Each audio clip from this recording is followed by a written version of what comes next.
Pressure continues to mount on Ronald Koeman as his Barcelona side lost the first El Clasico of the season. They are now 9th in the table. Yeah, Koeman is the first Barcelona manager to have lost 3 Clasico games in a row in over 85 years. For more on this, we can now chat to La Liga TV's Semra Hunter. Semra, lovely to see you this morning. Thanks so much for joining us. Firstly, just want to say that the club have condemned those scenes outside the Nou Camp yesterday. Supporters just crowding round Ronald Koeman's car. Some of them seem to be sort of jumping on the bonnet. How surprised were you at those scenes? And have Barcelona had any more to say this morning?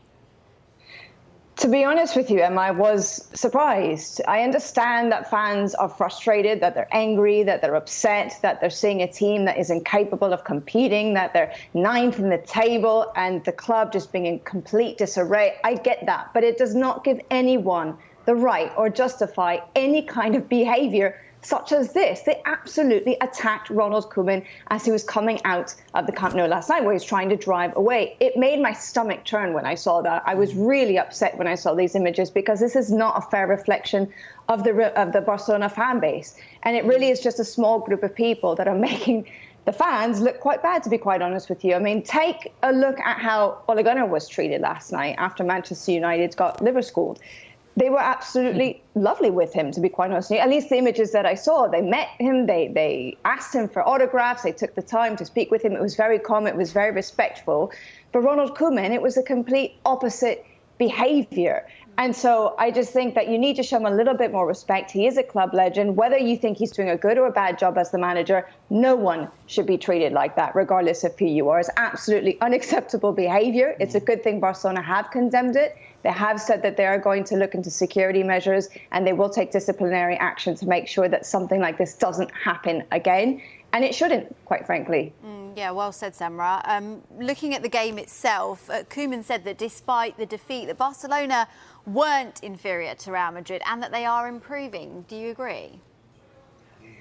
Again, respectfully to Ronald Koeman, I do think that he was just saving a bit of face because he almost has to. Barcelona were inferior. Real Madrid were a cut above Barcelona, and I think there's no denying that. Ronald Koeman, he tried to put a stop to Real Madrid from the outset by putting Serginho Dest out wide on the right as a winger, doubling it up with having Mingueza, who's actually a central defender, play out wide as the right fullback. The idea was to stop the pace and the skill of Vinicius coming down the left-hand side. 60% of the attacks from Real Madrid came down the left-hand side. They started out quite well, Barcelona, actually. They were pressing exceptionally high. Just about every single player was inside the opposition half.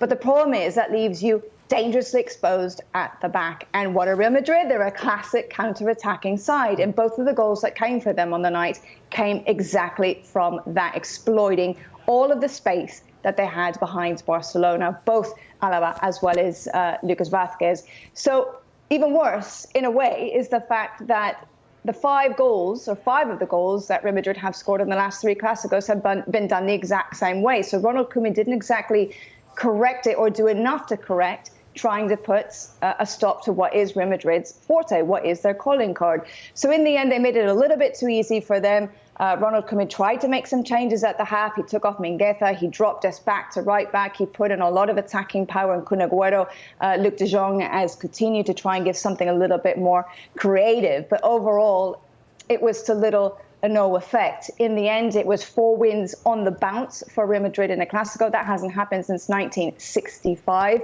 And things don't necessarily look very good overall for Ronald Koeman at this point in time. You say things don't look very good. What's the feeling, Semra, over in Barcelona in terms of how long you think Ronald Koeman is going to stay in that job? It's a tricky one because at the end of the day, a lot of fans are really upset. They have been for quite some time. This has been going on pretty much since the start of the season, when some people felt that maybe he should have left in the summer, but the club haven't been able to find a replacement. So at the end of the day, it comes down to that. I think they have a lot of thinking to do right now. The club will have to decide if they can come up with the money to pay off a severance package that could end up being in the ballpark of about 18 million euros to let go of Ronald Koeman. And they also need to find someone to replace him. And up until now, as far as we know publicly, there has been no one lined up next. Xavi Hernandez, of course, a former club legend, has expressed publicly that he's willing and ready to come home.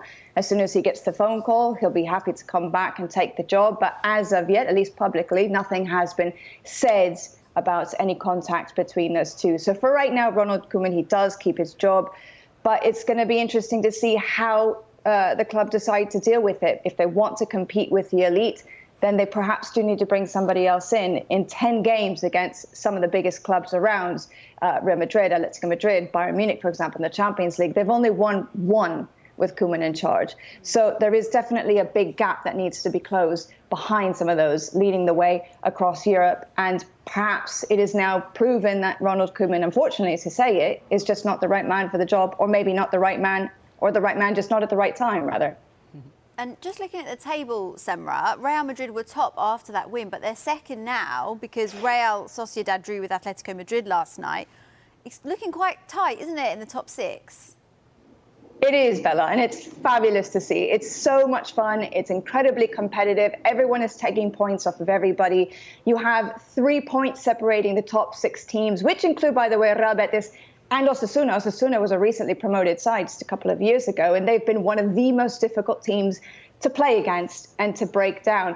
And 3 of those teams, Real Madrid, Atletico Madrid and Sevilla, all have a game in hand. So things could get even tighter over the course of the next couple of weeks whenever they do play those games that they have. It's really fun to see. It's great as well to see so much competition, because there's always that risk of things getting a little bit stale if it's always the same 2 teams going after the league title. So it does keep us very much entertained, on the edge of our seats. And we're seeing some really nice quality football too, all across the board. So definitely a good season so far. Lots of fun, and hopefully it goes all the way down to the wire.